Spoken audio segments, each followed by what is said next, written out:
listening? Can you hear me? This is Unleash. Are you listening? Can you hear me? This is Unleash. Are you listening? Can you hear me? This is Unleash. Are you listening? Can you hear me? With your host, Brandon Tierney. In 3, 2, 1.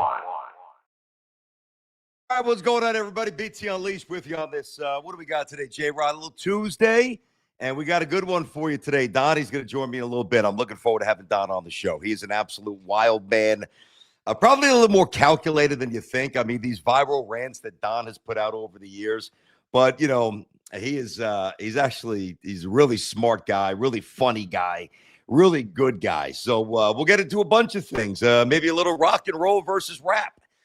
Donnie's going to hit us probably about 15 minutes or so. I can't wait. So here, I got to tell you, man, I just don't listen to the radio that much anymore. And I don't say that as a knock because I no longer work at WFAN. Even when I was working at WFAN, when I would get in my car to drive in, and I've given you my routine, it's come up in the past, but very quickly, you know, I would out get a cup of coffee. I would drive in, I'd navigate the Holland Tunnel, complete pain in the ass. And along the way, I would always put on the station. I would like to get Jerry's update.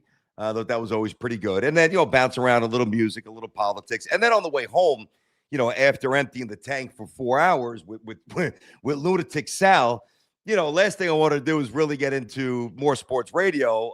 You know, if there was a big interview coming up on Evan and Tiki, whatever, I might keep them on for a little bit. It was never a knock on the station. I wanted to detach myself a little bit, and even obviously a little bit more now. But I was running around yesterday, and I was flipping on both stations, right? Oh, my God almighty. The amount of craziness and idiocy from people is just off the charts. And I'm not really even talking about the hosts. I'm talking about the callers. All right, so big NFL day. Obviously, Malik Willis was never going to the Jets, so the Dolphins get their guy, and now Tua's going to Atlanta. And all these spinning wheels of football awesomeness and craziness. It really was a fun day. I heard so much yesterday. You started getting now a lot of Geno Smith and Carson Wentz. Carson Wentz and Geno Smith. Well, maybe the Jets bring in both. Maybe they bring in one. Maybe they draft Ty Simpson.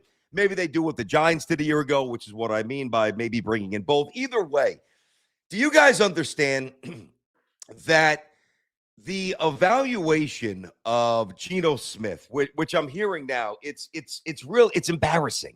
It's ludicrous, actually.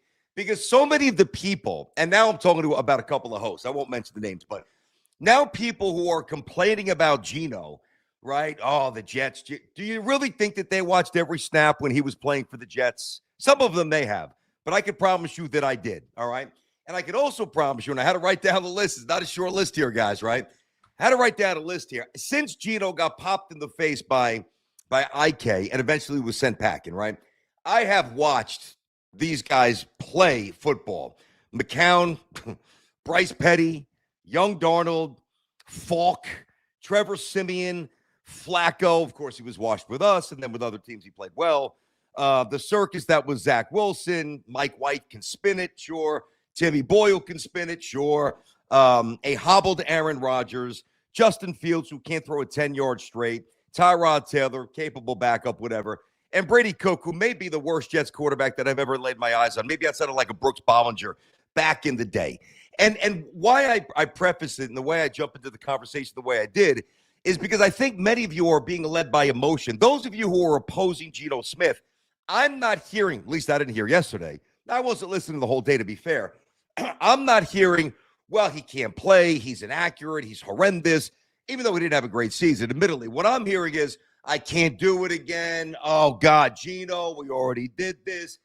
It is a baseless argument, really, to me, to look at Geno Smith and his first little foray with the Jets and to use that as a deterrent to not want him to come back. Because I promise you.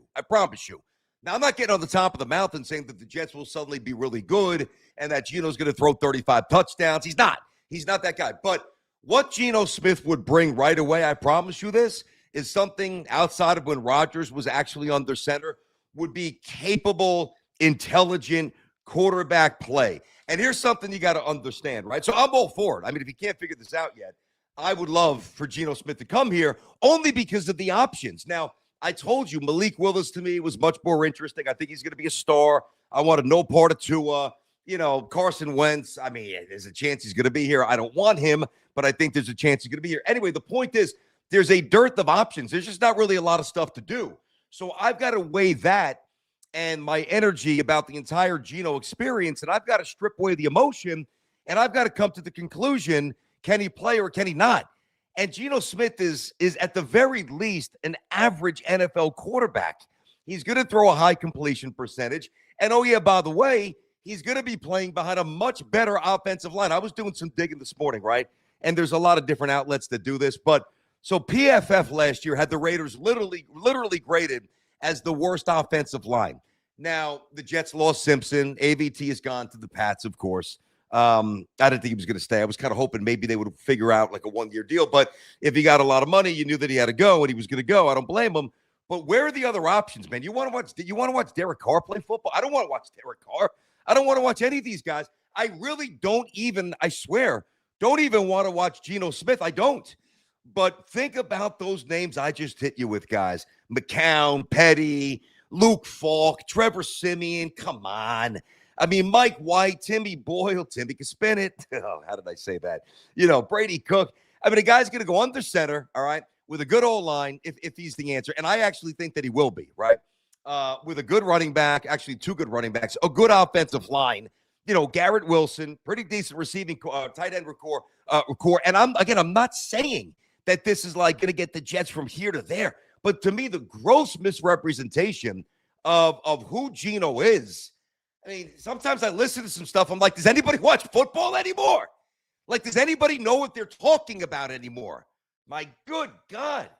Like, there's no other options.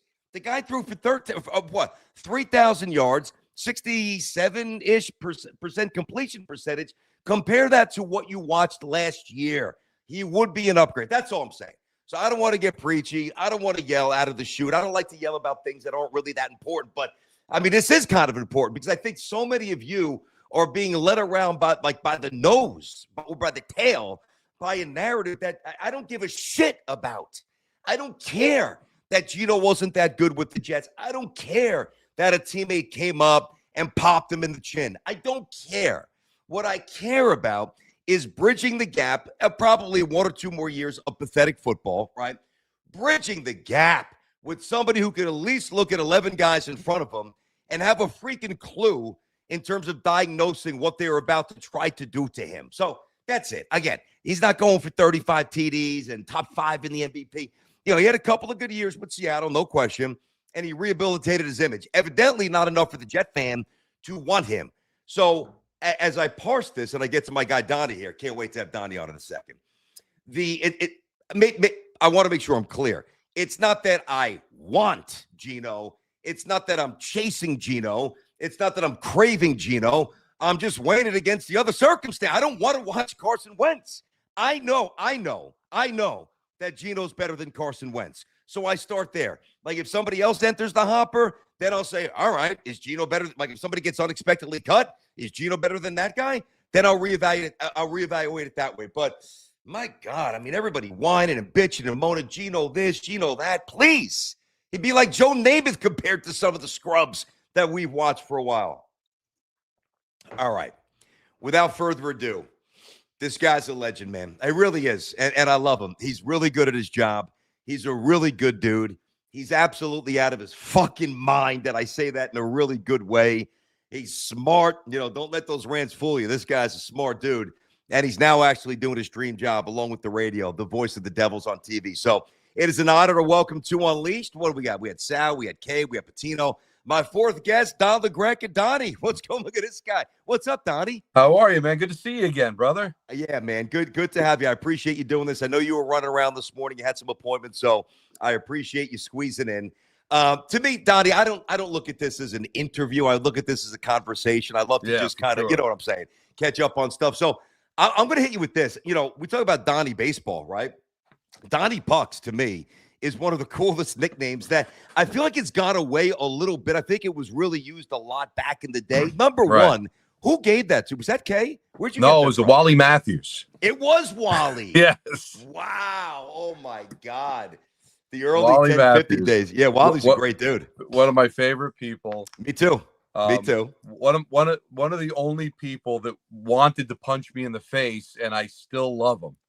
Well, listen, one thing about Wally, if he threatens to punch you, there's a good chance he might. Oh, listen, he's just ask you Jim Rome, right? Like he's had his moment. No, we had a contest back in the day where it was, like the morning show would give a phrase. That was the phrase of the day. The phrase. Okay, well, that's original. Real original stuff. And all right. And then you had to repeat the phrase in the afternoon. And Wally and the Keeg was the show. Uh-huh. And so in the morning was Mike and Mike, but with the localization that I did, I was the one that had to read the phrase. And for whatever reason, I read the phrase wrong. Okay. So I don't know why, because maybe it was 6 o'clock in the morning, and I didn't go to bed till like 3 o'clock the night before. And so when they read the phrase, the guy called up and read the phrase that I had said. They said he was wrong, and it caused a whole big controversy. And Kevin Graham, who was the program director at the time. Yeah, I love Kev. He hired me. Instead of saying you screwed up, yep, he humiliates me by like putting the paper in front of me. He says, "Read this," and I read it, and he's like, "Well, you read it wrong in the morning." Oh boy. So like, well, you could have done that nicer, whatever. But he got fired soon after. He did. And then Wally found out that I screwed up. He's like, "Next time I see Donnie, I'm gonna punch him right in the face." He was a boxer. He was a Golden Glove. He was, but then I saw him and we hugged it out. But like, he's one of those guys like in the moment. Yeah, for sure. Just a postscript to that story, just to show you like the loyalty of a wife. Yeah. To this day, my wife can't stand Wally Matthews for that. I long forgave him. I forgave him 20 years ago. But Nancy wouldn't let it go. No, my wife holds grudges too. I mean, if it was up there, she'd get everybody in WFAN and slap them right now. Oh yeah, I can imagine. You're like, no. You imagine you just having to stop her from getting mad. Yeah, I'd be like this. No, really, honey, don't. No, honey, go ahead. No, we don't want go good. Yeah, right. All right, so the let me go here. So I've known you for a long time. You mentioned Nancy. I was at your wedding. Was that 05? 05, yes, good call. It was 05. Well, I remember you had a big, either a Devil's logo or the Stanley Cup made out of ice, right? Yeah, the Stanley Cup. We had 2 ice sculptures. She had, I think it was 3 for like she loved Dale Earnhardt, and then there was the Stanley Cup. Yeah, so we went all had fun with that. Yeah. So early, Don, and I've seen the pictures, right? When you were doing like college radio, the long hair. Yeah. Like it like to me, and now it was a little different, like in Brooklyn and Jersey. And I love like Iron Maiden, Ozzy, you know that. But I also listened to a lot of rap, and I was maybe a little more soft, like with Def Leppard. You went to that hard stuff growing up. But where I was from, the guys that had the long hair and the dungaree jackets, they were burnouts, bro. They were banging back joints when they were in the 7th grade, seriously. Right. And they were hammering beers. You loved the music. You looked like a burnout, but you weren't a burnout. You played baseball, right? I played ball right up until I got cut from my college baseball team, Rampo College. I got cut. I was just at Rampo yesterday. The president of the university interviewed me in front of students, and I actually did Don Hahn and Rosenberg yesterday from the radio station that I worked at when I went to school there. It was that's cool. Really emotional. It was a real lot of fun. Some stuff on social media about it. Yeah. And I told the story. I got cut, and I walked right into the radio station after I got cut. So I didn't get into it because I was a jock. So I didn't smoke. I didn't take drugs really. Mm-hmm. But I love really. I didn't take drugs really. I tried marijuana. I didn't get high, and I didn't like it. Okay. Tried a couple of other things, and it just wasn't for me. I got you. I tripped on acid once, and I took mescaline. And did you actually trip? Like if the weed didn't hit, you had to trip on that stuff. Yeah, the Zodiac, you had to like suck on this piece of paper, and we went roller skating. The Oakland roller rink. There was one moment where I was like just skating in the corner because one of the disco balls just had like a little tiny circle. I could start skating there. And then there was a game room, and I played Cubert. Remember Cubert? I loved Cubert. Cubert was good. But instead of going, boink, boink, boink, boink, he was saying Don, Don, Don, and I kept turning around like, who's calling my name? Shit. But I didn't even drinking, Brandon. I just don't like to not be in control. And so I felt like that, as fun as it might have been, I'm like, so listen, I was 16, 17 years old, just trying different things and all that. Yeah. So as much as I like to have a drink, I never really enjoyed like losing control like that. Understood. And it's funny. This kind of leads me here because you say you don't like to lose control. And those of us who do what we do, we understand this, right? And you and I have always been high energy, especially when we were a little bit younger, but even still now for sure, like rifle those points. And when you're in a rant or I'm in a tirade, right? People think like we lack clarity. I don't know if this applies to you. And some of your rants are some of the best rants in the history of the business. I think your head's going to explode. You're red like a tomato. You're going absolutely freaking crazy. But even in those wacky moments, I guarantee that time almost slows down and you almost have clarity. Does that make sense? Do you know what I'm saying? Yeah, there's that kind of a zone you get into. You don't zone out, but you kind of just become hypersensitive to it because, like I said, you want to be in control. So as much as I'm outraged and I'm screaming, and I'm not going to try to defend it because it is what it is. I never make them up because if I can make them up and the reaction they get, I do it every day. Sure, I can't do it. It just there's special moments and at the end of the day, you don't want to sound like an idiot. You want to be able to be clear, but at the same time, you want to ride that passion. It's like a roller coaster, right? Mm-hmm. You want to be able to ride the wave, but at the same time, kind of keep it on the tracks at the same time. Mm-hmm. So, but I look back at them and I kind of laugh like, boy, that was just stupid because you're out of the moment. Like, because once you get it out of your system, you look back at it and you're like, why did I get so upset about that? But in the moment, it made perfect sense. It does to get upset. Yeah. But every talk show host has what you want to call a rant, lose control, whatever. Mm-hmm. We all do it because I think we both are cut from the same mold where we just wear our heart on our sleeve, and it's not even about the fandom. It's just that when we have an opinion, we're passionate about it, and we just can't help but express our passion for it. And sometimes if you poke the bear a little bit too much, like a caller or maybe a co-host, you'll go there and you kind of lose it. And it's fun. It's embarrassing at times. Like I wish I was known for something else. But why though? I think it's a good thing. I think to me, it encapsulates everything about certainly New York sports radio, Don. And I want to hear your reasoning behind that. But from the outside looking in, and I don't think that you're just known for that, but I know what you mean. Like, okay, so if you're going to be known for something, you're known for really caring about stuff, delivering, not that you're chasing viral moments, but these packaged, 1 or 1.5 minutes of combustible insanity that very few people in our business can recreate because they either don't have the talent, honestly, or the passion or both to do it. So why don't you like being associated with that to an extent? Well, because I think with that comes the allegations of, well, you're just making it up, you're faking. Because like you said, now listen, sports radio is not what it used to be, No. And you see it's more like fan driven. And I'm not that I ever considered myself a journalist, but you took pride in a really good interview or breaking some news or coming up with a point nobody else thought of. I mean, to me, that's classic sports radio. And then occasionally you get into a rant, you get into a debate, something like that. And now it feels like sometimes because of the reaction that gets, like a great interview is not going to go viral. A great point's not going to go viral. What's going to go viral? What's going to go viral? Me screaming Ed Kranepool or So I don't think it's the best thing that I do. Okay. But a lot of people seem to think so. So I guess that's the difference. But Devil Games, people screaming Ed Kranepool, and it's cool. It's fun, but I don't want it to define me. I guess, and to some people, like, oh, you're the rant guy. But I guess it's better than not being known for anything at all, right? Understood. Okay, so all those years that you worked with Michael, right?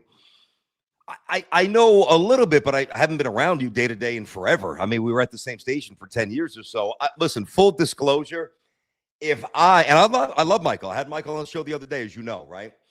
And if I was you, and all those years I was contributing to a show the way that you did, I mean, you carried the mail a lot. Like Michael's great and talented, but he would leave early, do Yankee stuff, and Donnie slid right in and kept things moving. I know it bothered you that your name wasn't on the show. How many times did you bang on management's door or your agent do it? Guys, what are we doing here? Yeah, not enough. That's one of the regrets I have. Not enough. I should have I brought it up but I should have been a little bit more aggressive about it. And Wow. I really felt like I got jerked around a lot because I would go and I'd go to management and they go, yeah, that's a good point, Don. We should do something about it. And then nothing would ever get done about it. And I'd go to Michael and, he would say, my hands are tied. They don't want to change the name of the show. And it just never happened. I should have been more aggressive. I should have put my foot down, but you're living in the moment. And yeah, I was very happy to be a part of the show, and the show was doing well, making good money. I didn't want to make it about me. I didn't want to disrupt anything. Yep. And but our 20th anniversary, we got a big theater in Manhattan, and we had, I think it held like 250 people, and we packed the place, and it was a big anniversary. It's the 20th anniversary of the Michael K. Show. I saw the clips. Yep. And it was really great, and we had some great guests. Joe Torre was there. Bob Costas did a video thanking us. I was really prideful to be a part of that, to be a first voice of the station and also be on the K Show from the very beginning, 20 years together. And they got Chris Russo to host it. And I love Chris. I've known Chris for 30 years. And Chris hosted it. And 3 separate occasions during the event on mic, he would turn and go, Donnie, I had no idea you were such a big deal on the show. Come on. And come on. And I thought about it. Like, listen, he was on when we're on. He doesn't listen to the show consistently. Anybody that listened to the show, Brandon, knew how significant I was on that show. I agree. But on the outside looking in, yeah, it's the Michael K. Show. There's no other show in the country where there's a co-host whose name isn't on the show. Like, I agree. When you did, when you did the show with Sal, it wasn't the Brandon Tierney show. No, it was BT and Sal. Right. And it was Mike and Mike, and it was Mike and Chris. And, that's always the way it was. And anybody else was always looked at the sidekick or the update guy that talked, which is how it started. Correct. But then it morphed into me being a co-host. And I would not have been a co-host if it wasn't for Michael K. Michael K talking to me, Michael K having confidence in me, Michael K fighting for me when Bristol didn't think I was the right fit, or Bristol one of the yo-yo program directors came in and said, I don't know, he's just a hockey guy. Why are you letting Don talk? And he fought for me. Yep. So this isn't about Michael. I know. It's just about the name of the show. But Donnie, let me ask you this, though. I hear you, and I know that you guys have a great relationship. But do you think, say, if you guys would have pressed management, your agent, pressed management more, and they would have consented, but it was contingent upon Michael agreeing, do you think Michael would have been like, all right, let's change the name of the show? Honestly. Well, I mean, according to him, he would have done it, but I don't know. Okay. That's a hard thing for him too, right? Yeah, it's the Michael K Show, and then change the name. Listen, whether it's Michael, whether it's management, I should have fought harder for it, because I do think that there's a lack of appreciation for what I did on that show from the people outside. This stuff like the Carl Ravitch thing. I mean, I don't know if you ever heard the thing with Carl Ravitch. Like, I don't know if I know. Carl Ravitch was on. It was during the Bonnie Bernstein. I call it the Bonnie situation, when Bonnie was there and they weren't letting me talk, and the ridiculous decision by management to say, well, if we get Bonnie to stop talking, well, don't let Don talk. So I was like literally reading books on the air. So the Yankees are in the World Series 2009. We're at the dugout. Yeah. Yeah. And Carl Ravitch is on, and he blew me off because he's thinking, like, who's this guy? He didn't know who I was. And I blame him because it's fun to blame him. Yeah. But it's just like, people on the outside did not know what I contributed to that show. Did you snap on him? Ravitch? Yeah. No, I just, I was just like, he blew me off, and I've been ripping him ever since. But yeah. It's kind of been fun, but it still bothered me, because even if he thought I was a board opera producer, you can at least shake my hand, acknowledge my existence. But whatever. That's common courtesy. Yeah, but Jesus, doesn't matter what you're doing. It was a long time ago. I'm not going to get freaked out. But it's those little things that kind of bothered me. So I never felt like I was fully appreciated on that show. Yeah. I was certainly by Michael and management and everybody. Yeah, and the listeners, because if you listened, you knew. But if you were somebody that kind of parachuted in, there was a lot of interviews where, thanks, Michael. Or if I ask a question, like with Bill Parcells, we had him as a weekly. Every time I asked the question, Bill Parcells, well, Mike. Yeah. They're like, who's this other voice? Well, let's be honest. And even if this isn't the intention, it's a shot to the ego. You're in the trenches, you're doing the work, and they call you by Michael's name. That's happened to me, not with Sal, but like with Stephen A. Not that we sound the same, but I know what you mean. That's frustrating, dude. It's all ego because at the end of the day, I got paid. The fans, the listeners appreciated me. People in the business appreciated what I did. I was proud of what I did. But at the end of the day, it's an ego hit where it's like, I'm really doing it. I think I deserve my name, and I blame me because I blame myself. I should have demanded it. I should have threatened to walk something. I should have fought harder for it. I guess it's easier to say now because I've moved on, and in the moment it was just I probably lacked the confidence. Maybe I felt like I didn't deserve it. I don't know, but looking back at it, it's one of the regrets. I should have fought harder for it because I thought I deserved it. Well, so did I, and I think that they took you for granted. I think they took me for granted early on as well. But you've been there forever, so it doesn't. And it's not about me today for sure. But they kind of did that. Like I remember. I'll tell you a quick little story. I mean, listen, you mentioned a couple of PDs. I've gotten along with every PD that I've ever had, right? Except Mike Thompson. He couldn't stand him. The guy could, and I don't know why. I never did anything to him, right? So I don't know if you know this quite to this extent. So I'm doing the show with Steven, and I'm doing the updates, and I'm doing weekend shows, whatever. I'm doing hosting nights, Nick stuff while you're doing the Rangers. I'm busy, but I'm not the official co-host, and I'm fine with that because Steven's store was just getting ready to take off, and they were trying to get okay. So I think we had on Braden Looper of the Mets, right? Okay. When he was the closer, and he kept calling him either Brian or Brandon. He just kept messing up. Like Steven didn't know baseball. He didn't. Right. Yeah. He might still not. He's got a little bit better at it, but he didn't know anything about baseball at that point. And I kept writing down on a piece of paper, it's Braden, Braden. It's Braden. I don't know. And then finally, like I may have like kind of, but smartly inserted myself into the conversation, right? And now the control, maybe Winthrop was back there, who's now the PD, obviously, for Don. And somebody, I think it was Winthrop, or maybe even Hurley. Thompson's calling, tell that guy to shut the fuck up. This is Steven's show. Shut him the fuck up. And I'm like, I had enough of this guy, man. Like I almost lost my mind on him. And I really have had great relationships with everybody, whether it's at the Fan with Spike and Hurley, all my bosses nationally, everybody at 1050 besides. He just didn't like me. And it's really frustrating when you're putting out the effort and you think you're putting out good work and you're either being marginalized or you're actually being taken advantage of. And I felt like that happened to you a little bit, as I said. And it's crazy, Don, because we look back at the early roster of 1050. I'm going to leave myself out of it. I'm a nobody. Forget about me. You, Kay, Stephen A, Max. I mean, we had a roster where our lineup was freaking good. Nobody could hear us. And I know that was incredibly frustrating for me because we were never going to beat the Fan with the 20-year head start and the legacy and Mike and Chris. I get that. But, man, it was so hard to make a dent, and it frustrated the hell out of me. And it had to drive you nuts because you were there longer and you had to deal with it more. Yeah, for sure. And I always thought that they underappreciated, especially PDs that came in from out of town. Like, I'd always fight. And, again, I got along with Mike Thompson. I got along with Kevin Graham. But, sometimes the guys came in and they would always want to just cookie cutter sports radio. And I try to tell them this is New York. And they'd always misunderstand when I'd say that I was saying New York was better, even though deep down I felt it was. But that wasn't my point. My point is it's different.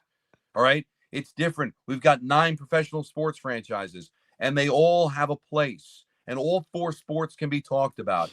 And, we have a competition, not just a flamethrower and WFAN as our competition, but this place that invented the media. And what happened was, and I got told this, the Fan doesn't work because it only works in New York because they tried to copycat the Fan around the country and all of them failed because New York's different. You can't do a New York show in Dallas. You can't do a New York show in San Francisco. It's different. It's a different world. You were there, you did in San Francisco. You did. The guys came from different places. It's just different. You can go to Dallas, you can talk Cowboys all day. But here you got to talk Yankees. We got to talk Mets. You got to talk Knicks. You got to talk Giants. You got to talk Jets. You got to be well versed in everything, and you got to be passionate, and you got to be from here, or at least be somebody that cares about New York. And when you start cookie cuttering, it's not going to work. And I think they always looked at us. They're New York. They're too Fan. I was told that. You're too WFAN. I took it as a compliment. Me too. Meanwhile, when they would say that, I'm like, good, let me get over Good. there and leave this shithole for now. And you know what? And you're experimenting with these different things. And again, I believe they all tried. They all wanted to win. I give credit for that. Yep. Yeah, they did. I agree with that. And as much They as tried. I butted heads with him, Tim McCarthy, I love him. I miss him because the thing with Tim was that he was. I always felt like he was New York and it was family and he wanted to succeed. I always felt as everybody else was kind of an outsider trying to spoon feed us their way. And I think I still stubbornly felt that our way was ultimately the way that it works. I agree. And by the way, because I want to move on, I think that the best thing about Timmy, and Kay spoke, glowingly about him, as we all do. If you worked for Tim McCarthy, the thing he had our back. Like, he had your back. Come contract time, if Raceman or somebody wrote something about us or something went down, like Tim would, you knew that he wasn't going to run you over. And I don't know that everybody that's done what we've done for as long as we've done it always had that feeling. All right, let me get to this here. So I would say maybe, definitely once, maybe twice with Sal, maybe once or twice with Tiki. And with Tiki, it was because he wasn't giving me an answer, and I was like I don't mean this the wrong. I was getting bored of his non-answer, so I had to get an answer from him. Right. So I would push him, and finally the pit bull would bite back. So I'm like, all right, I'm getting to the Rosenberg stuff, but I got to set it up. So when you do this for a long time, there are times when an opinion and a take and a debate gets a little real. Now, I didn't see it. Somebody texted me. They're like, hey, do you see what happened with your boy Greca and Rosenberg? I'm like, no. So of course I jump online, I watch it. I've known you a long time. You're an incredible pro, and you're great at what you do. But there is no doubt that that was real. That was real on his, from my interpretation. Yeah. In the moment, he was real. You were real. If you were in the same studio, which I don't believe that you were, would that have gone another step, or where's that going? Well, I think if we were in the same studio, it would have never happened. Okay. I think us being separated escalated it. Because now even though I could see him just like I can see you on the computer, it's not the same, And we got into it like when he first started. We've had two blowups, and both of them we were separated. He was at like a wrestling event, and I was in the studio. And then it was Fridays we work from home, and we were separated there. So I think if we were together, it would have never happened. So I don't think. Why though? Why do you say that before you keep going? I just think that when you're I think we would have been able to communicate our points better. Okay. Because in that moment, and listen, I've lost it with people in the room, but I just think it's a different intensity. I think that it would have de-escalated a lot quicker. Alan would have been able to get, I think, more involved if we had all been in the room. So I don't think it would have happened. Okay. But I was just making the point.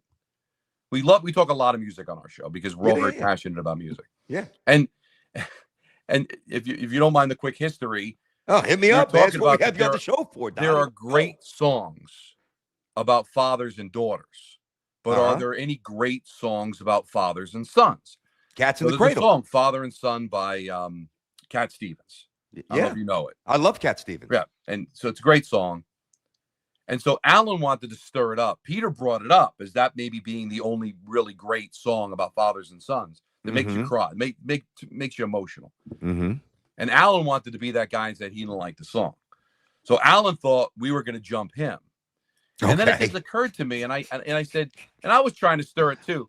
I said, well, quick hot take. I don't think you could have a hip hop song that could hit like a Cat Stevens song.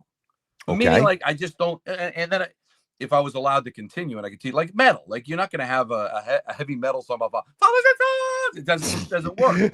I love my son. Yeah, or like Cannibal. It doesn't. I said it doesn't work. Yeah. He's a hip hop guy. He for some reason took offense to that, and he's like, "You're crazy." There's points starts rattling off a bunch of songs that I don't know, and I'm like, I didn't think it's different. And then he called me a moron.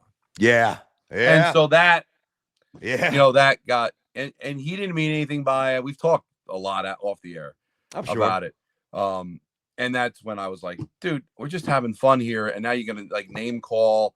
And you know me, I'm really difficult to work with. I refuse to lose an argument. I don't believe in tanking. I'm still throwing bombs up 30 points. I never dribble out the clock. I fight till the clock zeroes out. Attaboy, Donnie. Once we start fighting, Yeah. To the death, man. I'm not letting it go. And Yeah. that's sometimes it's good and sometimes it's really bad. In this Uh-huh. case, it was really bad. And now we're going at it. And he immediately texted me in the next break, and we're cool. And we talked about it on the air yesterday. Oh, you did? Okay. It was just me and him. I don't know how you feel. I believe the best, most passionate fights are with people you care about and know. Absolutely. I totally agree with that. There's That a is line very in Reservoir Dogs. I mean, Reservoir Dogs, they're fighting over, because he doesn't want to be Mr. Pink. It's a great movie, by the way. It's awesome. And the thing is, like, no, and then the captain there's like, no. He's like, because we tried it in another job. People don't know each other. They start fighting because they don't know each other, and they don't get. I found that to be the opposite. I think when you don't know somebody, you're more willing to tap out. You're not going to go there because there's that unknown. But when you care about somebody, that's when you unleash, because at the end of the day that it's going to be cool, and you kind of let loose. And I think that's what happened. And we're both passionate about the subject. It got out of control. It happens, whatever. And honestly, it's all cool, because the first time we got into a fight, it was me reaching out immediately, almost like before the break ended, saying, "Listen, sorry, my bad." And honestly, I'm not just saying it was. There wasn't an ounce of performance in it. It was real. I know. But it happens. There's no doubt that was real. He was real and you were real. You guys were pissed. Nobody. I love Ryan Hurley. Yeah, good guy. We have had, in the times that I knew him, when he was my producer, when he was my boss, we would have it out and always hugged it out after. But you go there with the people you care about. So no, it was all good. I didn't appreciate being called a moron. But it's been pointed out to me. I've thrown that out to a few callers. You have. Yes, you have, man. But not any co-hosts. I mean, I did think the line was crossed. But not yet. Watch out, good. Alan Hahn. Habitual line stepping is a good radio sometimes. I hear you. Now, so think about this, Donnie. So I'm trying to put myself in your shoes, and I'm like, all right, let me unpack this. Like, I know you go to break, you're wound up, like you're incensed, and you're almost maybe a little embarrassed, but incensed, right? Does Winthrop, like, what happens in the after? I know Alan was in the middle, unfortunately, and I love Alan. I've known Alan forever. He's a great guy, man. Talented too. I'm happy for him with the Knicks. Awesome dude. And does Winthrop want somebody call? Like, what happens for management? Anything? No, but I think I've known John Winthrop for 20 plus years. And he was my old producer. 25 years. They know me. He was my old producer, Don, for a little bit. And no, he's a great guy. He's got a little bit of a Disney issue where he's addicted to the ears, and it's still. Well, he didn't call me because he's on a cruise right now, a Disney cruise. He goes. Are you Disney kidding 4 me? times a year. Get the fuck. It's a problem. It's a problem. Wow. But he makes it work. He's working for the right company. I'll just say that. Okay. Yeah. Those checks keep coming in. But I think the people that knew me, Alan, Anthony Pusick, my producer, no one reached out immediately. They let me cool off. I didn't hear from Alan until the next day. He texted me, "You good?" Because because I was home. I walked upstairs, and it's gonna sound weak, but the kids were upstairs. So you go upstairs, you see the kids, and it's like, you know what? Relax. It's only radio, and then you see the kids playing. It's like, listen, that's the one thing that I feel like I've calmed down since the kids, because it just, I don't want to say it's not important anymore. Sports is still very important, still passionate, but like it's definitely fell a couple of rungs, because you got family, you got kids, and so you realize at the end of the day, what am I getting upset for? Let's relax. And so it really is fine. But yeah, you hate getting into it like that, but at the same time, it just lets people know that they still care. You're not just punching the clock. I give a shit, and this is what happens when you care. Honestly, bingo. That's why I can't fake a rant, because if I faked the rant, I'd look like a bad actor.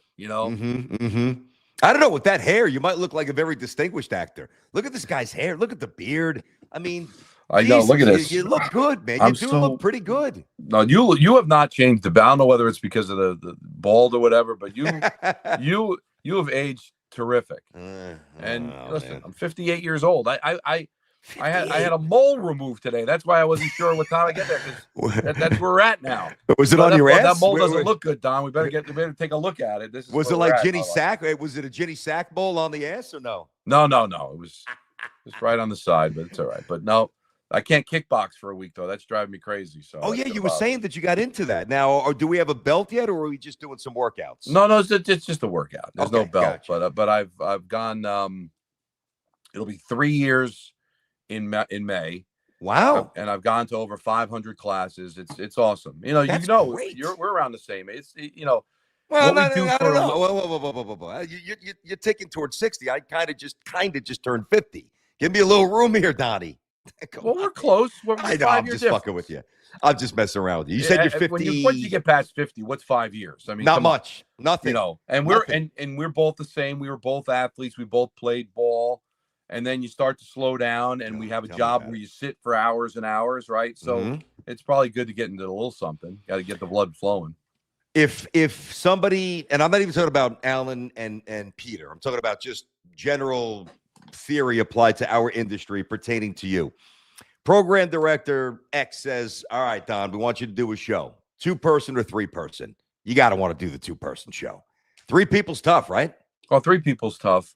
The reason it works for us is because we've known each other for so long. I've worked with Peter for over a decade, and I've worked with Alan. I've known Alan since when he covered the Islanders when we first opened the radio station back in 2001. Newsday, right? Yeah, we kept covering for Newsday. Yeah, listen, I always wanted to do a show by myself. I didn't like working with anybody. Me too for a while. But then I realized, no, I don't think it sounds great. I think you want to be able to have different voices, different opinions, bounce things off each other and all that. And plus, I did a lot of those shows by myself in the infancy of the station where there's like no calls. Yep. And I got to be really creative and come up with stuff. And 2-man show to me, I think is perfect. With the, like what we did with Michael, where Peter was the third wheel. I think he'd even admit that it wasn't like he was like more like, I don't want to say 2.5 men, but it was like he parachuted in and out, kind of like what Morash is with the afternoon show on the Fan. Yep. I think that works pretty well. Sean's good. Sean's talented. Oh yeah, very, very. I love Sean. Yeah, no, I reached out to him when I heard him on CBS like one Sunday night, whatever, and I'm like, I love the passion of this kid. He's nuts. And we've stayed in touch, DMing back and forth, because I think we're all kind of a fraternity. I never ever looked at WFAN as a rival. I never did, because I worked there. I know people. Yeah.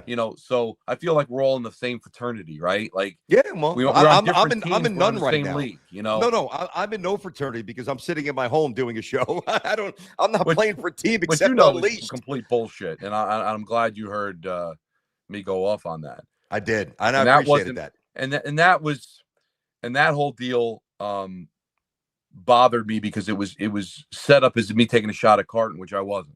I was just taking a shot at 2 really talented people being out of a job, which is complete bullshit. Yeah, no, I appreciated that. I did. I texted you too. Because you guys did. You guys had great chemistry. It was a hell of a show.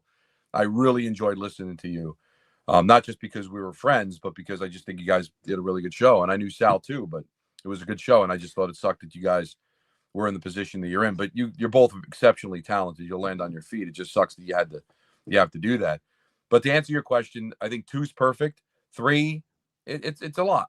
It's a lot for the person that's running point too, of getting everybody involved. Yeah. So ideally it would be 2, but 3 is necessary because, again, you don't want to see anybody not working. And Alan's got to leave early for Knicks. I got to leave early now for Devils. So it's a necessity. But I think we've developed the chemistry where it works. But ideally, having 2, I think, is a heck of a lot easier for sure. We've both been around radio long enough where I think, not that we would ever want to do this, but if somebody said, hey, I'm starting a station and I want either Don or me to be the PD, program it right. Like, I think I'm not saying we'd be great at it, but we'd have enough of a rudimentary feel because we've been in it forever, how to structure things and get things going. I'll tell you what I would implement. My first thing, I would no longer have 4-hour radio shows. I think it's a waste of time. And I think what happens now, I know economically it might not be feasible because you'd have to pay for more shows. I get that. So I'm going to suspend that reality for a moment. But to me, one of the main problems with our business now is there's so much airtime to fill that's when the hot takes and the stupidity, and I don't mean having fun and being dopey. That's good. You need to do that. Be a little bit irreverent here and there. But the longer a show, the more runway you have to either be repetitive, boring, or dumb. I would get rid of every 4-hour show. I really would. Well, it makes sense because you're fighting against yourself, right? Like the big thing when you're a rated radio station is you want time spent listening. Yep. So you want people to listen for as long as possible. But at the same time, you know how hard that is to be able to keep people interested when there's a day where it's a Yankee day. Yes. And well, every day's a Yankee day, Donnie. No, that's true. Now. But not everybody wants to hear Yankees for 4 hours. Like I don't care how big a story is. If I'm going to do it for 4 hours, I'm probably ticking somebody off. So if I'm going to try to keep people listening, I got to change it up. I got to change some opinions. I've got to change the subject. But every time you change the subject, you take the chance of alienating a bunch of people who are like, I don't care about the Knicks. I used to drive me crazy. Tease what's coming up. I'm like, why am I going to let people know that I'm going to talk about something they don't care about? Leave it to be a mystery. Right? Yes. Keep going. I'm gonna keep going. I'm gonna pick up because it's New York. So listen, there's not a lot. Like there's a lot of Ranger fans, but compared to the other sports, there's not as many. But those people still need to have their time, especially if the Rangers are in the playoffs or something big happens, a big trade or whatever. Yeah. But you always run the risk of alienating an audience that doesn't care about hockey or doesn't. I'll give you an example. Whether it's hockey, take St. John's. It's a niche thing, even with Patino, they get covered like the Knicks, but. I know not everybody's following St. John. So if I was on the Fan and I was doing, if I was still there and I'm doing 2 hours on St. John's, at what risk of business am I basically inviting or opening the door for other people to just say, it's a cool story, Patino, but I'm not really that interested. Click. It's a tough game to play. Well, let me ask you this. Since terrestrial radio is dying.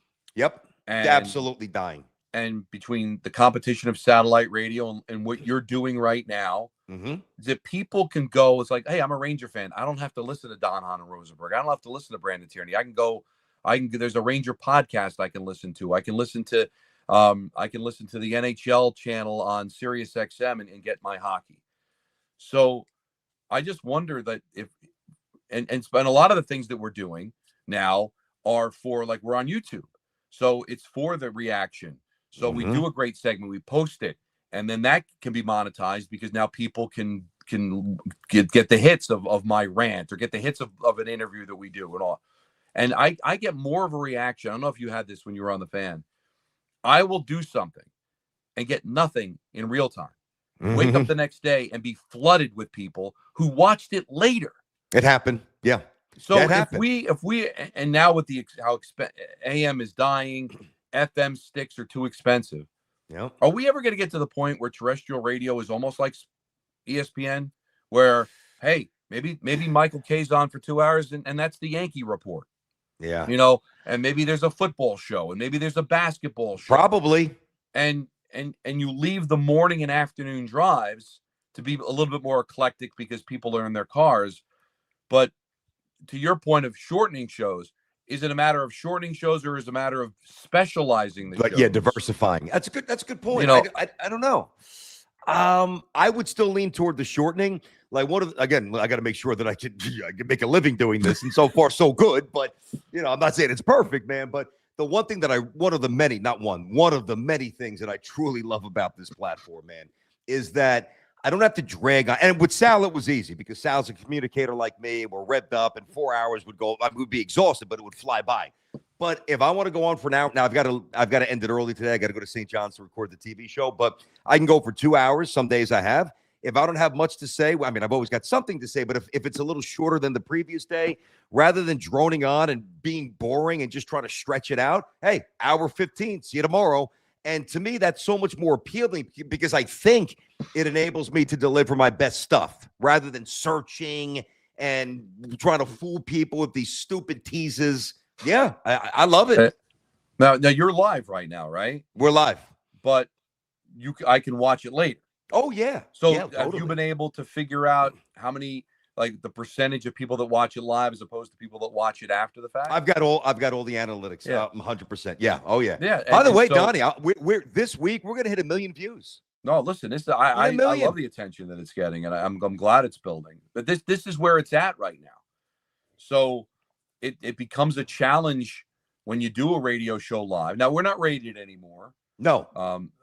Which was a financial decision because people won't realize how expensive it is to get rated. Yeah. What Donnie's saying is you have to basically subscribe to the Nielsen rating. The Nielsen rating, and you pay to get the information, and it's over $1 million. Very, very expensive. I notice. And so, and a lot of the reason is because again, we would rather measure it. We're heading towards apps. We're heading towards on demand. We're heading towards YouTube. So now that's a way of being able to see how many people are watching, and a lot of people are watching at their convenience. We found that out during COVID. They weren't in their car, so they were watching stuff from the day before, or they're watching stuff from a week before. So we're right now in that very interesting time where ideas like what you have and I have, I think, are on the table.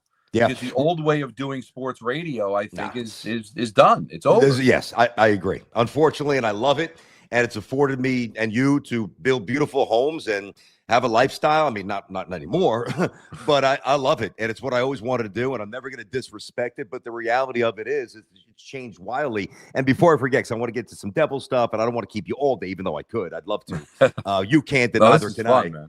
I'm having a blast, dude. I really appreciate you coming on. So what Don's talking about with the tease is like, coming up next, I'll tell you why so-and-so, right? So FAN didn't really care about that as much. Like, they didn't want you to just throw out the number lazily, which I never did, and end on the number. You want to give somebody, something has to rattle around the brains of the audience so that they get compelled to stick around. I know you know that. I'm just talking to the audience, right? But when I was with ESPN, and I'm not going to name names, great people, and I'm not just saying that, really good men and women who, on a broader national scale, they were right. But they would come in once a month with their little notepad, Don. Remember the little notepad? And, hey, we have to do this, and we got to write that. And, Brandon, when you go to break, you have to tease. And they're like, and so an idea, like an example would be like this. Coming up next on 1050, why the next move by the Jets will be the one move that will elevate them to the Super Bowl. Like, it's so I fucking hated doing that. I can't tell you how much I detested it. I loathed it. You know why? Because to me, it was not congruent with the radio that I grew up with on the Fan. I'm like, this is hokey. This is corny. And I'll be honest with you, I didn't do it. And when I did do it, I did it half-assed, or I didn't do it that well. And I think it hurt me. Like, I was very young, little raw around the edges like you as well. A little cavalier with certain things, kind of stuck in our old ways and the ways we thought it would be better. And that was the one thing. Many great things, like, going on cold pizza and doing Nick games. Like, ESPN was great to me. But those teases, I couldn't stand them. I know. I couldn't. God almighty, I hated them. And it really was a problem. There was one summer, and I didn't last long. They gave me a Saturday network show. I remember that. And I remember hated it because the show would be presented to me the night before in an outline. Here's the show. Oh, God. And I'm like, what do you mean? The games aren't even over. Like, I don't know what I'm going to be feeling tomorrow. Exactly. I don't know what's going to be on my mind when I wake up tomorrow. Man, that's what you do with Joe. Here's what you do with the rundown, by the way. Yeah, thanks. Good talking to you guys. Go ahead. And it got me, and so they're outlining everything.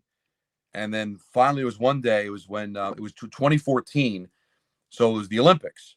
And the U.S. didn't do great hockey-wise, but there was that moment, you probably remember, T.J. Oshie. All those in the shootout.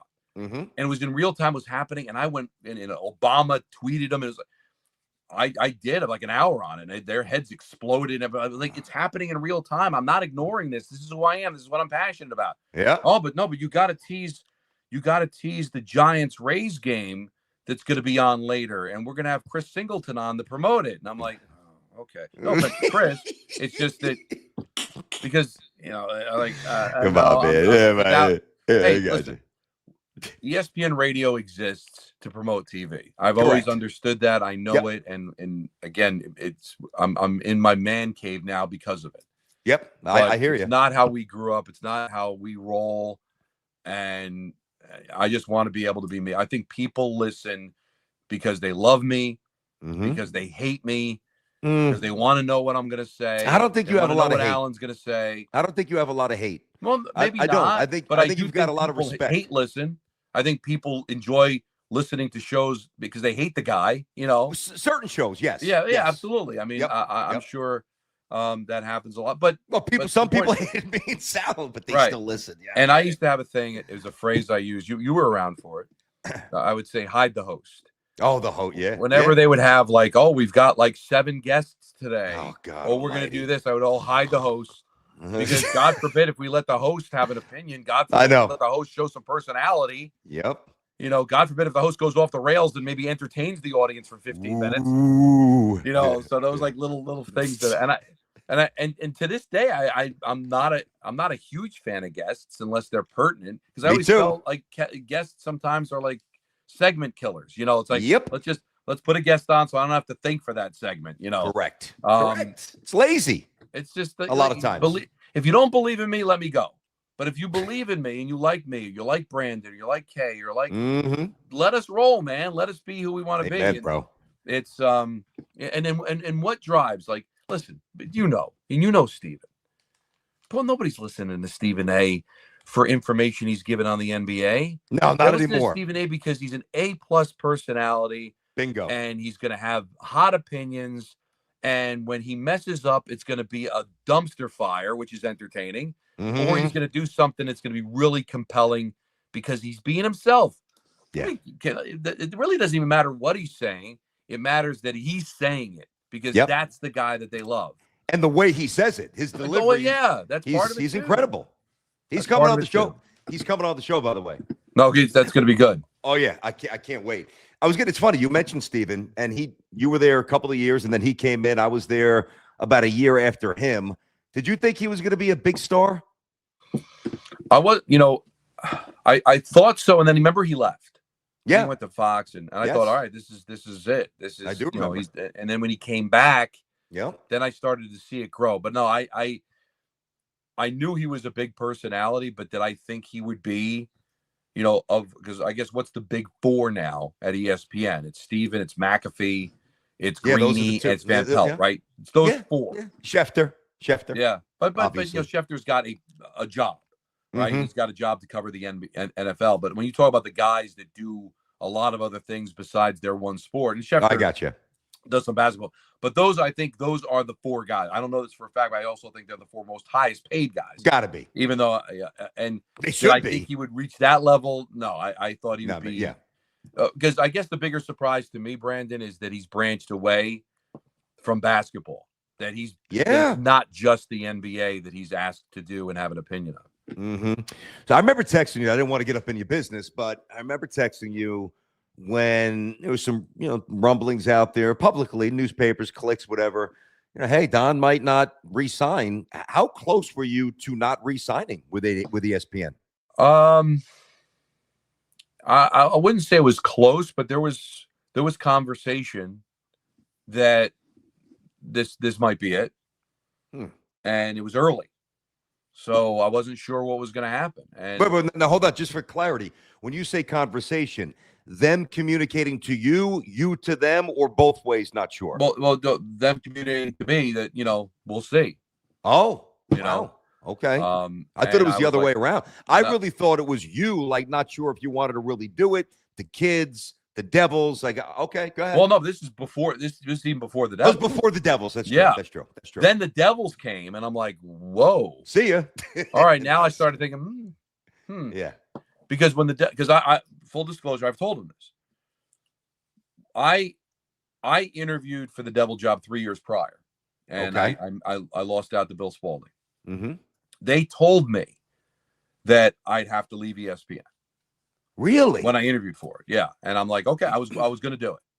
Why would they say that? They let Michael do the games. Well, that's yes. MSG didn't want me to. I got you. I get it. Listen, it's a lot because. Okay. And then, all right, so I don't get the job. Then they approached me 3 years later. So I'm thinking I'm gonna have to leave, and I'll tell you, I would have left. I'm not passing this job up, and I'll tell you, it would have been a significant financial hit. Okay, I'm sure, but I am not passing up my dream job. I mean, this is something I dreamed of forever to be a voice of a team, and then to be a voice of the Devils. Yeah. You know, you told 20-year-old Don LaGreca watching John McClain score to get him into the playoffs. Gary Thorne, think of the big names: Gary Thorne, Mike Emmerich, Steve Cangelosi. Big names done the Devils. I would never think I'd get a chance to do. I'm not passing that up. Mm-hmm. And my wife's like, how much are they going to pay you? Like, she was like, wait a minute. Now the wife's got to enter the chat. But they were like, and I was like, jumped out of my shorts when they said, no, we want you to do both. You could do both. And That's sick. It's a lot, and there's I'm a lot sure of things that I have to get, because there's meetings that I miss and stuff, but they're very, very cool with it. And and everybody, Roland Dratch, who's the producer, amazing guy. He helps me through, and Tom Meberg, everybody works to make sure that I'm able to get the game, even though I'm doing the show. But so it worked out. But there was that moment, like, am I now going to be like, goodbye? Mm-hmm. But now, listen, I just, in September 3rd, or this coming September 3rd, will be 25 years. That's amazing. I will get my Tinkerbell statue, which hey, give me a bonus. Screw the costumes and the and it's in my blood. Disney and everything. Disney so, years. So I wouldn't say it was close, Brandon, but okay. there were moments where I started to think about life after ESPN, but it came together. I re-signed multi-year contract, so I'm not going anywhere, and the Devils, same thing. So we've been able to make it work. It hasn't been the season I was hoping for after an 8-1 start, but still, it's been so much fun. Where were you when you found out that you got the Devils job? The couple of years I started losing Ranger games because they started incorporating Alex Faust in, and so I went from doing like 40 games, and the last year I did Rangers, I think I did like 13. I wasn't doing as much. Well, they were phasing you out? Yeah, that's what it felt like. Okay.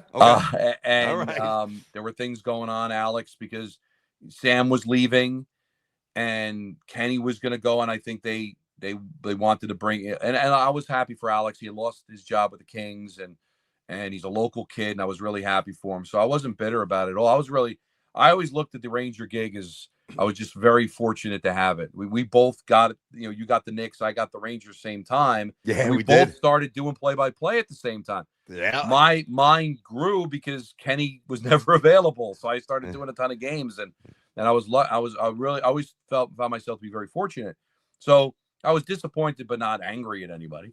Sure. So I get the call from Kevin Meininger, June 12th. All right. Come back from kickboxing, see a message from Kevin, and I kind of like, oh no. Yep. So I call him back. It's like, is he going to tell me I'm done? I really thought he was going to call me and tell me, Don, Alex is in now and we're good, and you could still do pre and post, which I did when I wasn't doing play-by-play. And he's like, Don, there's some things, some balls in the air. I was like, here it comes, brace myself. And he goes, how would you feel about doing the Devils? Wow. And it was the scene from Castaway when she gets the phone call that he's still alive. Like, I almost dropped the phone and just passed out. I loved her, by the way. Down low hot. Yes. Down low hot. No, I'm with you. And so he says, don't tell anybody. But all right. So you guys sit. So I can't tell anybody. I told my wife. That's it. Told Nancy. I went into the kitchen. I'm flipping out. But now I got to sit on it for 2 weeks. Don't tell anybody. Didn't tell a soul. Wow. No one. Okay. Not even your brother? No one. Wow. Part of it was not a lack of trust. It was just, I don't want to jinx this, man. I got you. Because I still can't believe it. I still think somebody's going to call and say, listen, we meant to call somebody else. Sorry. Yep. They meant to call Rosenberg, actually. Yeah. So then it was like literally 2 weeks to the day. And then the ball started rolling. And and it was just, they're working on a press release and working out the details with the contract. And I'm like, this is amazing. This is unfriggin' real. And I'm still pinching myself that it happened. It's pretty incredible. I'm sincerely happy for you. No, I really am, dude. It's awesome, man. You've worked so hard. You've been a grinder. You've been everything from a grinder to like the 3-4 hitter. Like you've done everything, dude. So massive respect. And I got to tell the audience real quick. So you mentioned this before. So maybe it was about 05, if that sounds about right? Right? 10:50 at that point, still 10:50, gets the Knicks and the Rangers. And we're like, I'll never forget Pete Doherty, who I know you know very well, good dude, sales. I'm in Pitt to do a St. John's Pitt game, University of Pitt, when Pitt was still in the Big East. Anyway, I'm walking to get coffee. Pete calls me, hey, off the record, we just got the Knicks and the Rangers. It's gonna be awesome. I'm like, wow, this is gonna really legitimize the station. So we were all pumped up. Very long story short, somehow they come and approach me to do Knicks stuff, Don to do Ranger stuff. And I remember now the Rangers season starts before the Knicks. So you were the guinea pig, you were the lab rat here. And I remember before basically the first game, they're like, all right, let's maybe have a meeting. It wasn't radio. It was also a TV component. And you and I hadn't done a lot of TV at that point. So I remember sitting in my apartment in Manhattan, right? I had just ordered food and you were up first and you were at the play-by-play, right? Play-by-play restaurant up at the Garden. And I'm sitting there stuffing my face and I'm saying, thank fucking God it ain't me. Thank God it's him who's out there because this is a shit show. Not that you didn't do a good job, but I barely had a producer. I barely had a director. It was anarchy, man. After Knick games, I would do the post-game show from the play-by-play. And one time a drunken dude wandered on the set. I honestly thought I was going to drop him because it was like talking smack. I'm like, what's going on with this? It was very, very humble beginnings, and you were on there first. And I just remember sitting on my couch saying, hey, better him than me. Work out the kinks. Go get him, Donnie. You know, it's so surprising. See if you agree with this, that in this business, how often they just throw you to the wolves. Like, people might think that you go through some training, let's do some practice stuff. No, more times than not, it's like, here you go do it. Yep. What am I going to do? Yeah, just go there, Figure talk hockey. Here are the guests coming up, and here's what you say when you go to break. Go. Yeah. And the Rangers do. I was really lucky because coming out of the lockout, the Rangers were supposed to be the worst team in the league. Oh, Knicks were terrible then. There's Larry Brown that was doing it. But the Rangers, and this is when Henrik Lundqvist emerged, and all of a sudden they made the playoffs. Mm-hmm. So they became a good team. So everybody was kind of rallying around that, and it ended up being a really fun gig. But yeah, and we would do the pre and post, right? Yeah. And this is when we were above the Garden. Oh, yeah, take the elevator down. So what I would do is I'd be at the game. Yep. And then run up midway through the third period, third period, I'd go to the studio. Me do too. the post game. Me too. And then we would do a show till midnight. Mm-hmm. Mm-hmm. And then so when the Knicks played, I love doing that. It would be fun. You until midnight. When the Rangers played, it'd be me until midnight. I forget. I think it was probably you on when they were off, when both teams were off, because I think that was your time. That was my yeah. But I did it, and because it was still, I would just talk hockey till midnight. I think we probably just talk Knicks until midnight, and we signed off the air. I did, and then we would do that when they were on the road. It was yes, we would do it from the studio. It was so funny. Talk about just being thrown to the wolves without a compass or a roadmap. They literally now the difference for me is that the Knicks. I don't think that you had this. The Knicks, the pregame was outside in front of 2,000 people. Do you remember where I would do it on the stairs leading into the old Garden? All right. And then the post game was up at the bar, and that was kind of quiet because the Knicks were terrible and everybody just left at that point. But it was a big crowd. And I remember, you know what a jib camera is, like the jib that I'm not telling you, I'm telling the audience, that kind of swings and it's got the aerial shot. And I'm up there with Jerome Williams, a former Knick, out of somebody else, I forget who it is. People yelling at me, people at MSG in a good way. And then some guy in my ear goes, all right, hey, we're gonna start in 30 seconds. We're gonna use the jib camera. Just fine. They just let them know what's going on. I have no idea. I don't even know what a fucking jib camera is. I swear I have no idea what this camera is. And I'm looking around like I'm on in 12 seconds. I have no idea what I'm gonna do. So finally, somebody points because they see that I'm not even looking at it. And I'm like, oh, that's got to be the jib camera. I say that to myself. And by the grace of God, and I mean this sincerely, thank you, I see a shot of 7th Avenue, and somehow the words come to me, something along the lines of, here's a look at 7th Avenue, busy times as we open up the Knicks tonight. Larry Brown era, place is packed, welcome in. The show's underway. I guess we're on the air.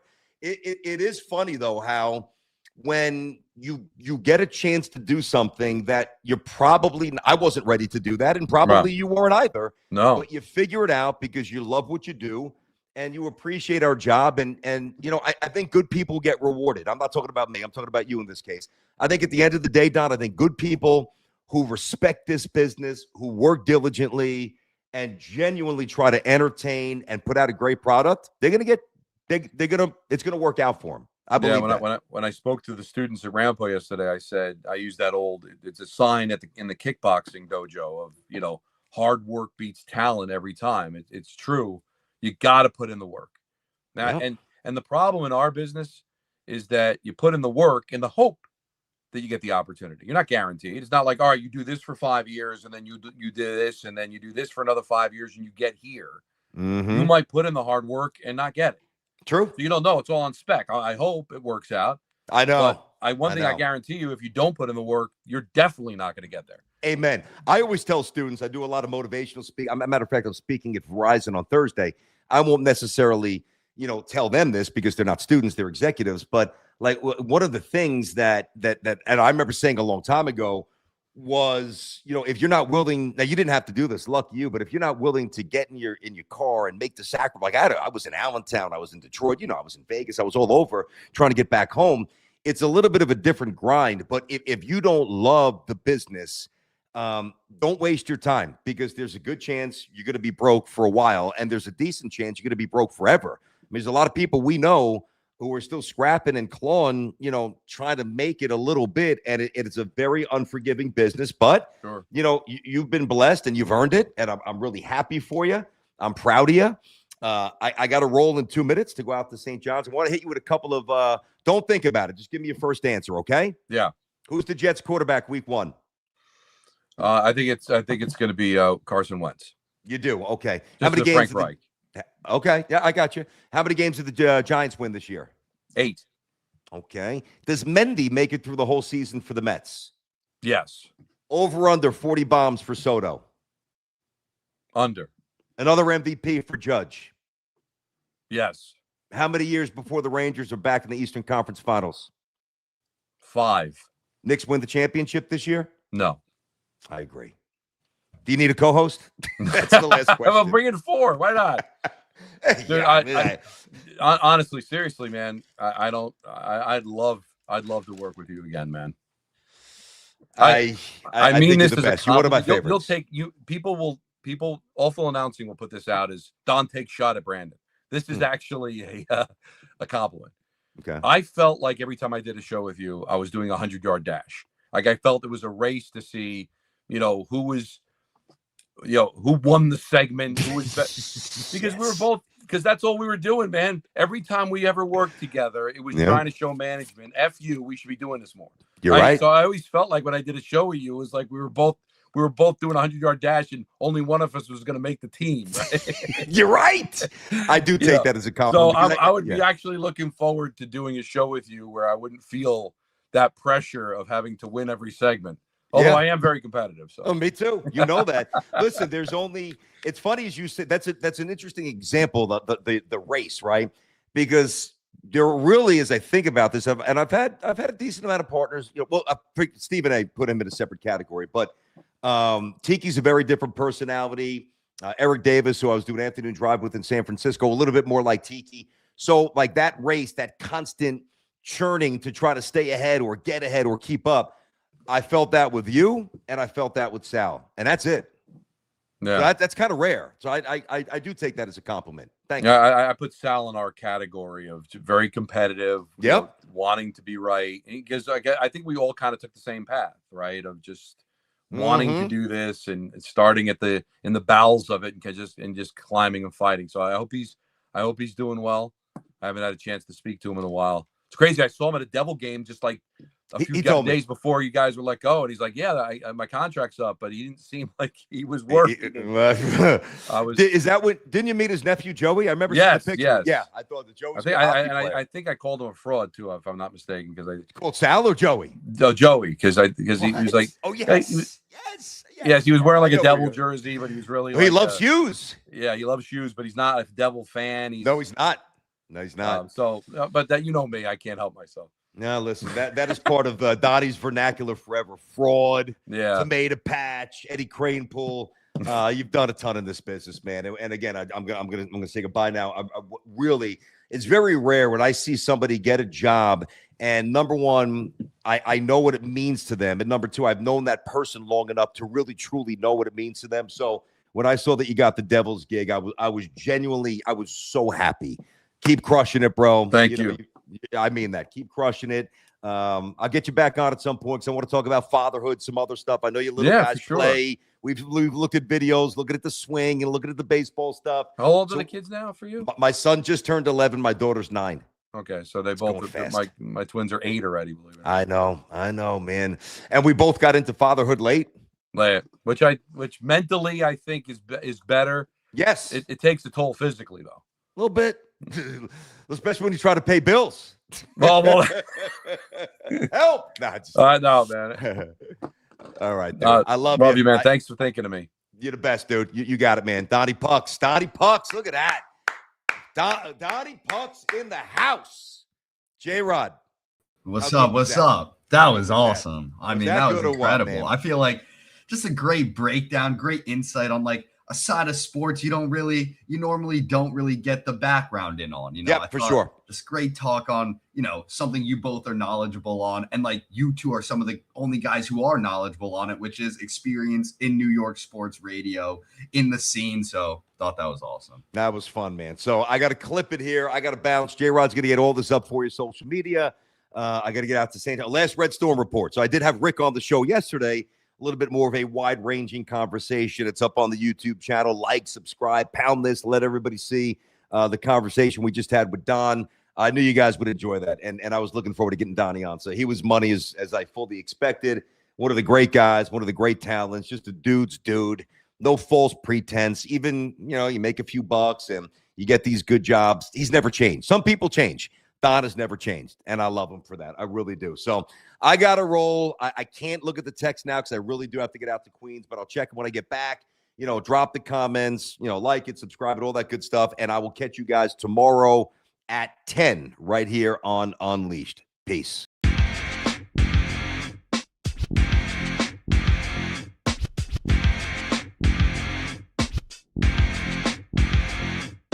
This is Unleash. Are you listening? Can you hear me?